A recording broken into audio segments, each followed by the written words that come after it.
Hello there fellow NPCs, I am Scythe and today we're going back into Chasing Sunsets. We have been... Right, we've been seeing too much skin on some of the people here. Let's put it like that. And now we have uncovered the lid of what the Pricer versus Polygene lawsuit could be all about. And now we're going to spill the beans to George. It's going to be a lot of fun. Yeah. He should be able to pull something over that. So let's see what happens and who I'm going to romance in the end. I still cannot decide, but I think I know who I'm going for, but it's still up in the air at the moment. But you know, so whatever. Let's go. So, we were about to choose whether or how we were going to tell George about Mallory finding better evidence. Mallory may have blown the lid of this Pricer thing. It's information that may be relevant to the lawsuit.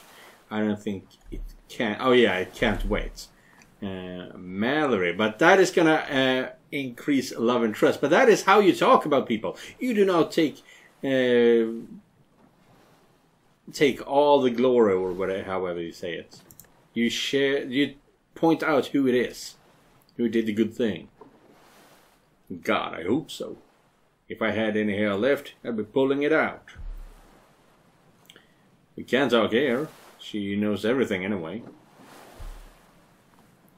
Let's take this to my office. You're welcome as well, Miss Chapman. You go on. I need to finish getting ready if I'm going ashore too. Then you two come with me. Get comfortable while I tell Oliver will be delayed. Sure. George leaves the room and Jay looks at you uncertainly. Mallory said this has something to do with me. What's going on, Kurt? Betty has to wait for George. I can give you the short version. Yeah. Oh my god, there's no love or trust here. I want to build relationships. It's really nothing to worry about. It's actually pretty cool. Cool? What do you mean?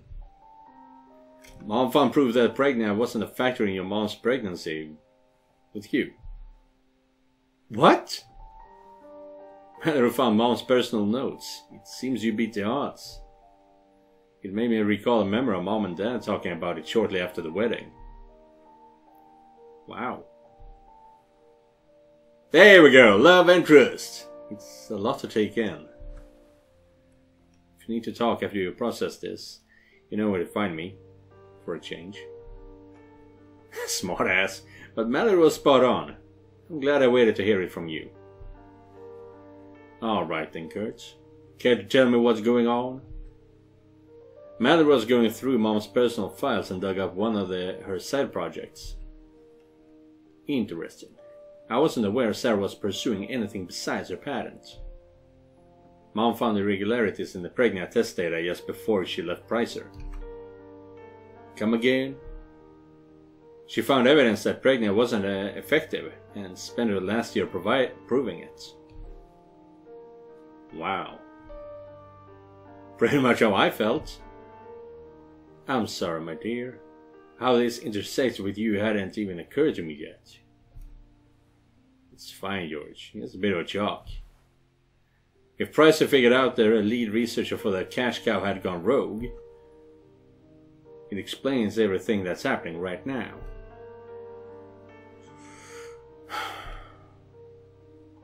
An introduction is in order, a bit earlier than planned. George pulls out his phone and pecks away at it, causing a large screen light up. What are you talking about? A beautiful but professional looking woman appears, looking mildly perturbed. Is that the one who was supposed to hire Hatchet? Christian. I just uncorked a nice cab, George. Why do I get the feeling I won't be enjoying it?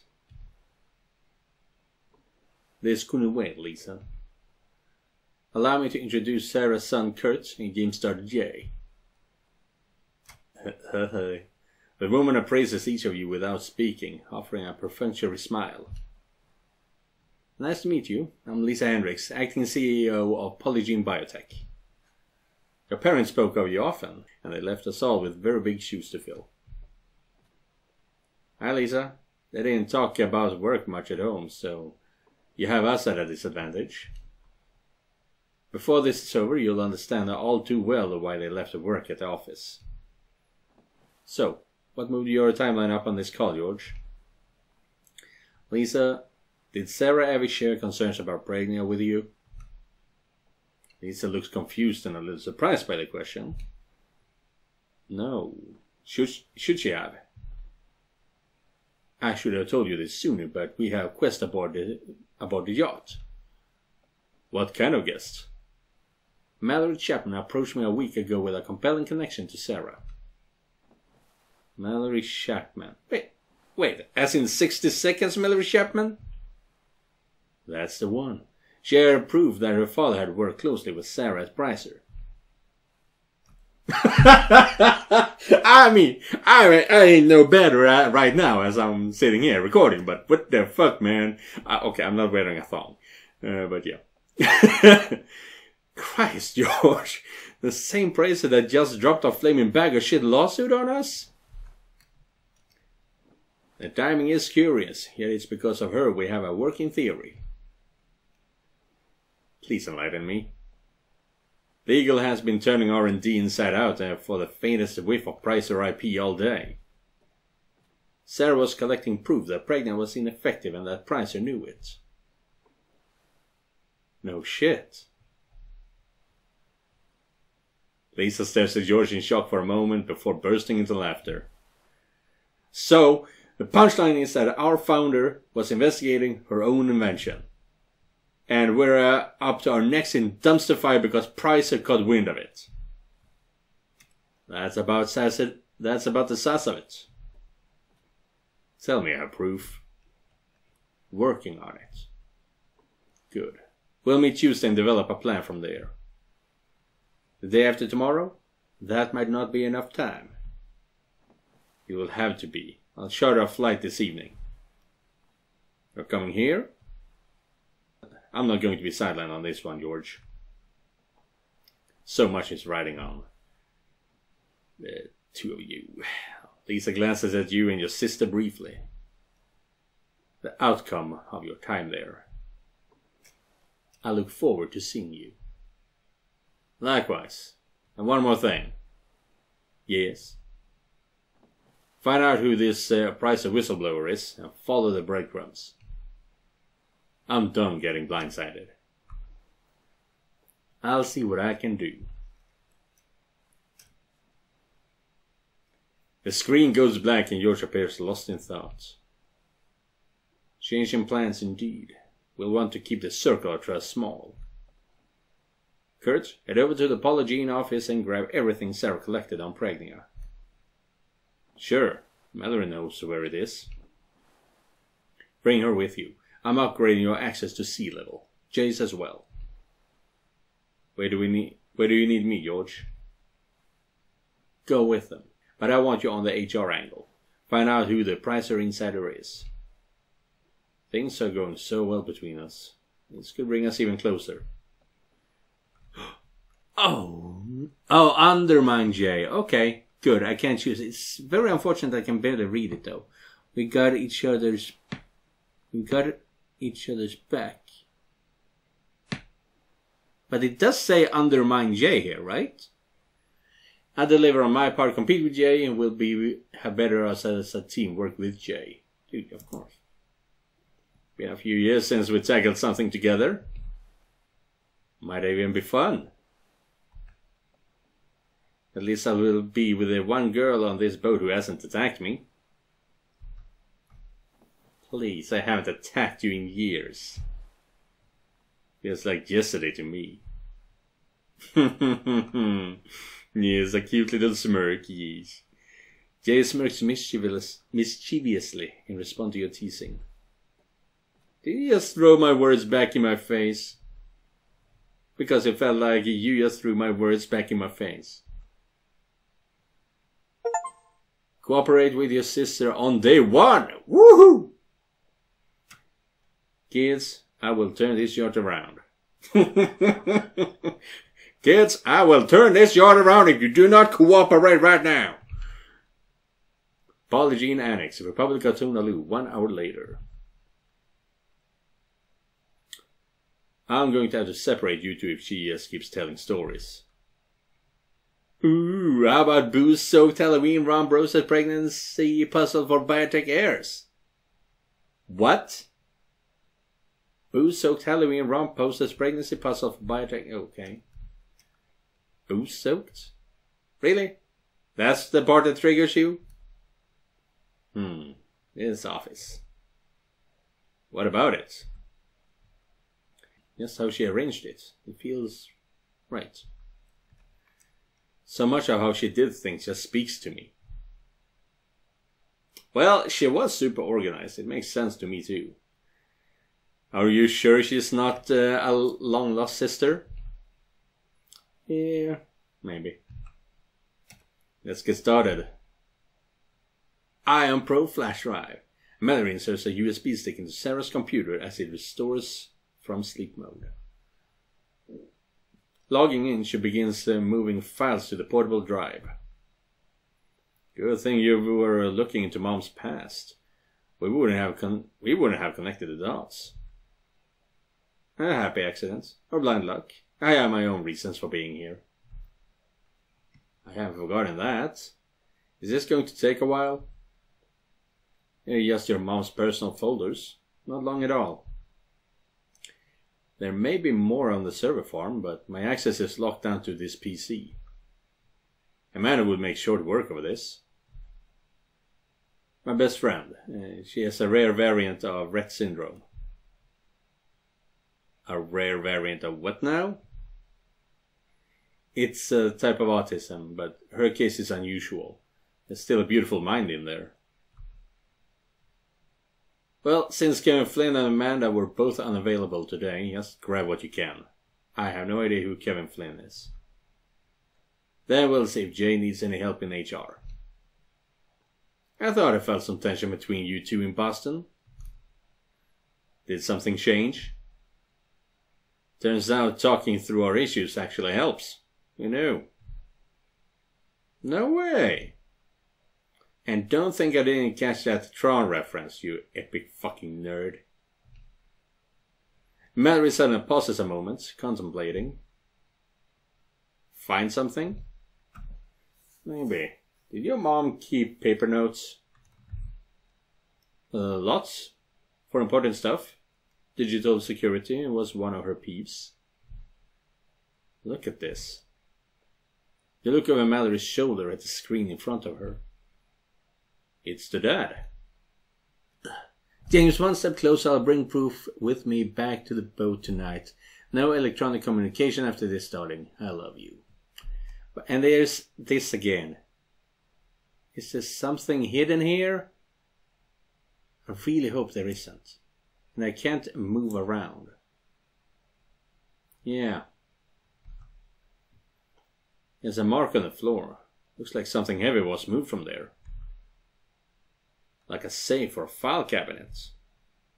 My thoughts exactly. Let's check with security. I got your mom's personal files. Ready when you are. Let's hope the garden duty remembers something. Dude, that looks like James. Security desk PC. My baby don't mess around cause she loves me so. This I know for sure. I recognize those lyrics, but I don't know the song. Something tells me that is not the right music video. Excuse me, sir? Christ, kid, you scared the shit out of me. You seem pretty focused on whatever that was. Sorry, it's just been quiet around here since that court order shut us down. So, gonna need a couple of things from you. Restrooms over there. Did George Worthman send over our credentials? Looking. Yes, last night. The security guard expression changes to shock as it reads. You're Kurt Campbell, sir. Yup, and about those things I needed? Of course, sir. Raise Mallory's access level. Keep her access minimal. Oh, I can't even choose that. Oh, no. I guess she trusts me too much, or there's too much love between us, or something like that. Sure. Raise her level. Please raise Miss Chapman's record access to include everything except HR, finance, and R&D. And expand her building access to campus-wide minus the labs. I'll just have to clear that with... Right away, sir.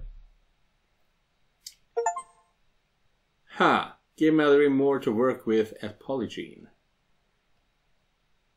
That's interesting, because I couldn't choose the bad option, and yet they gave me +2 love, +1 trust, I think it was. Which means that once you have hit a certain bump in the game, you will automatically get another bump. Mallory looks at you with gratitude and surprise. Now, was anything removed from Dr. Campbell's office after the accident? The guard ponders for a moment before brightening. Yes, sir. Her file cabinet was moved to storage A. I guess we're off to storage A then. Wait, I'll have to let you in. I should have unrestricted facility access. The knob is busted, so it only opens from the outside. We keep it padlocked for safety. Lead the way. Here you go. I'll leave the door propped open for you. And this is where we meet Christian. Thank you, Mr. Jeff. Jeff Bircher? What the kind of name is that, Bircher?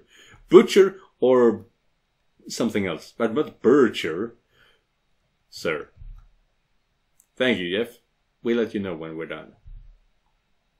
Just remember not to close the door until you leave. I'll lock it back up after I finish my rounds. Sure thing. With a nervous wave, Jeff leaves the two of you alone once again. You know I haven't told you everything, and you still raise my access. Why? Because I didn't have a choice. Yeah, there are a few things you're not telling me. But I don't feel like you're working against us. Just protecting yourself. I am protecting myself. I mean, I haven't lied to you yet. Not letting me in won't work forever, though. Mallory appears conflicted and looks away. I know. Thank you for helping me, even if I haven't earned it yet. Mallory's eyes roam the cluttered storage room. There, that's gotta be it. Cabinet's empty. Probably emptied for transport. I see lots of boxes on the shelves. Files may be in there. Yeah, fucking knew it. Only one way to find out. Oh shit, the door!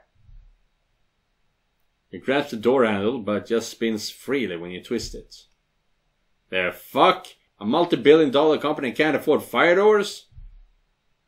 To be fair, the guard was pretty upfront about it. I guess. Let's start digging through boxes while we wait for Jeff to come back. Sit with me.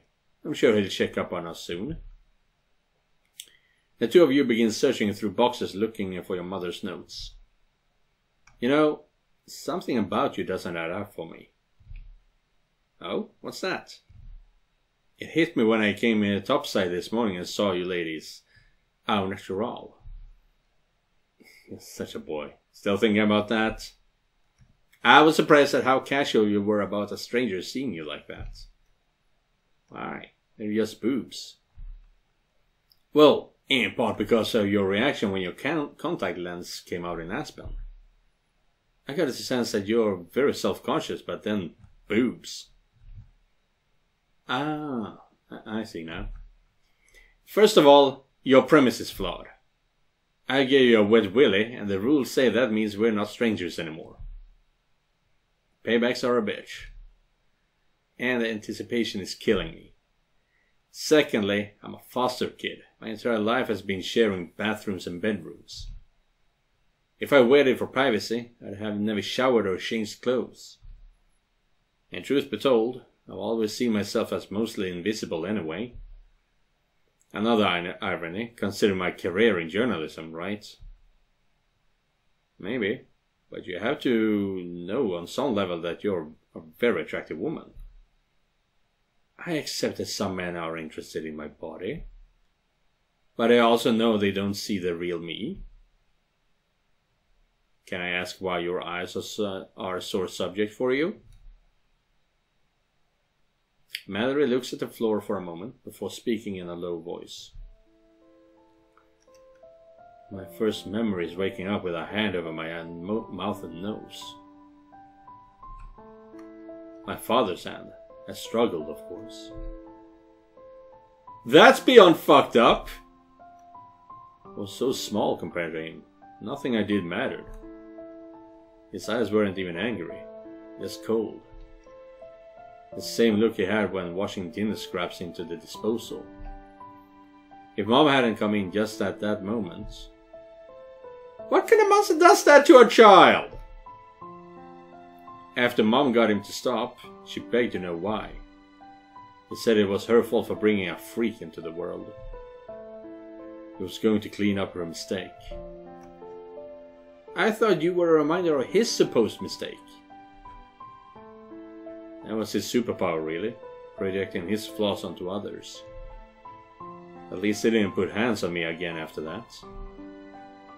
From then on, he mostly relied on gaslighting and emotional abuse. I'm really starting to hate this guy. He was relentless and it didn't take long for Mom to break. About a month before he kidnapped me, he tried to break me. I'm not sure I want to know. One day a stray puppy followed me home from school, and again the next day. It became our little ritual. He had a strap of black fur on his face, so I called him Bandit. Mom was catatonic by then, and Dad just ignored him. Or so I thought. Bandit was my one source of happiness. We had a lot in common. And reliable parents for starters. That, and different colored eyes. One blue, one green. Oh no, I'm getting a real bad feeling about this. Yeah. Dad let that dog into my life just long enough to love him. Then he slipped rat poison into the scraps I set aside to feed to him. I don't even have words for this. Mallory finally looks up, but there are no tears. Just a sad smile. I still keep a little tuft of his fur in a locket to remember him by. Then Dad turned my love into a death sentence, and even made me the executioner. But the reminder of Bandit I carry everywhere are my eyes. He knew I'd relive that pain every time I looked in the mirror. So when I could afford them, I have all the memory off behind contact lenses.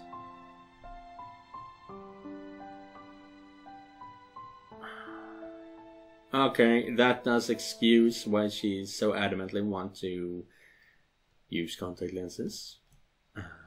How the fuck do you respond to that? Don't let him win, do what feels right to you. I would try to say that don't let him win, because he was a monster. And the only way for you to defeat him, to be able to go past this, if you recognize that he is a worthless piece of shit.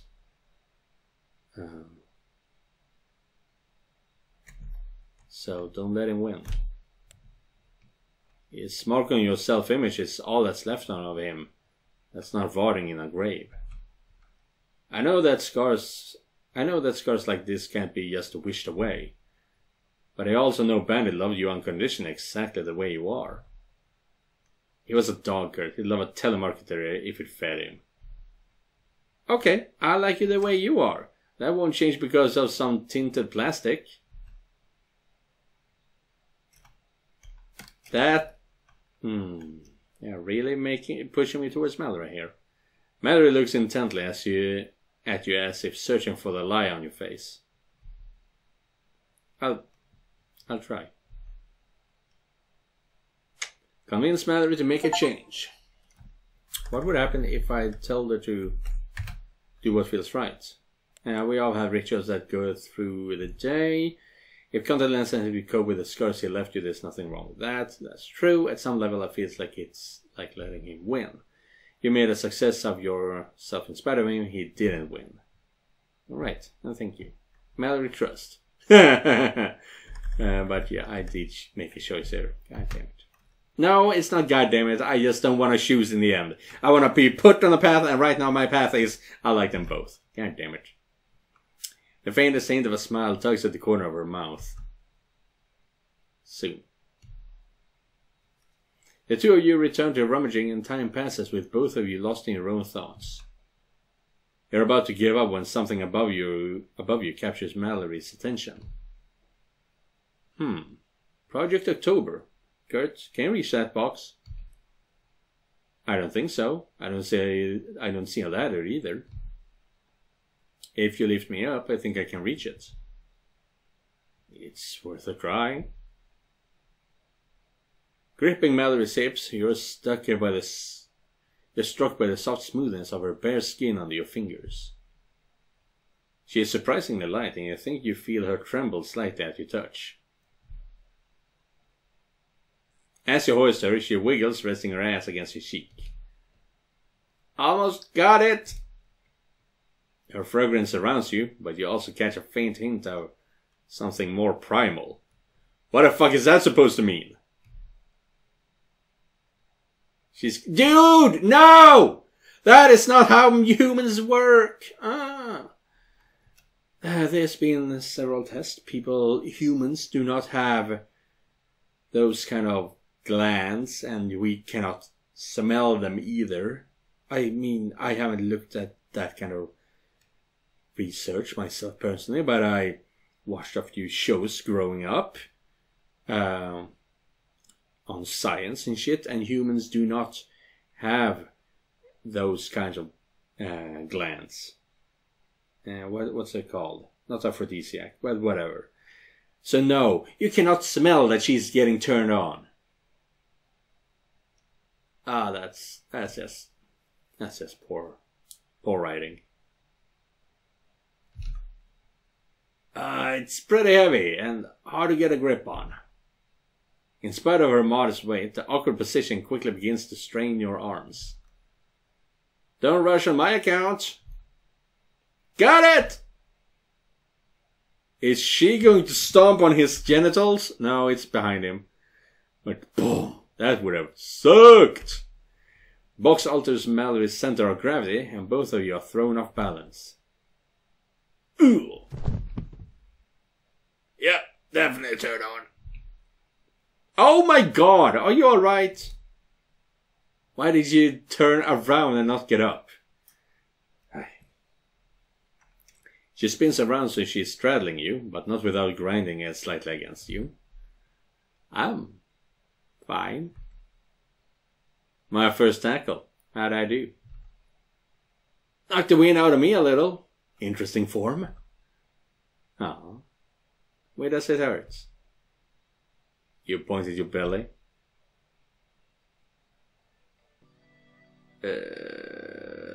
Why do I feel so awkward all of a sudden? Mallory gazes into your eyes for a moment with a strange intensity. That's why. Because we have these narrator lines where I essentially just read for you. I'm not playing characters all the time. In Being a Dick, there are no narration lines. It's just person A, person B. But here, there is something neither. And that's... I mean, that is what makes this game great, I think. But it is also really awkward to read. Wordlessly, she slides down your body and lifts your shirt. Without breaking eye contact, She lowers her lips to your abdomen and brushes your skin.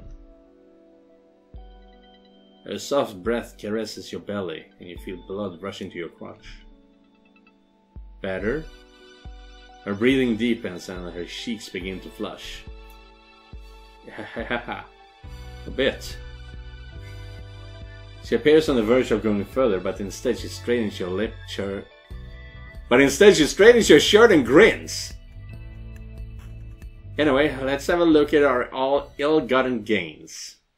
You nasty little shit. Ah! I feel insulted. Ah! Mallory's enthusiasm is contagious as you sift through the contents of the box together. Skimming the papers, you feel a twinge of sadness as you recognize your mother's script. It's definitely Mom's handwriting on this stuff. Yeah, but I don't see anything at all about Pregna in here.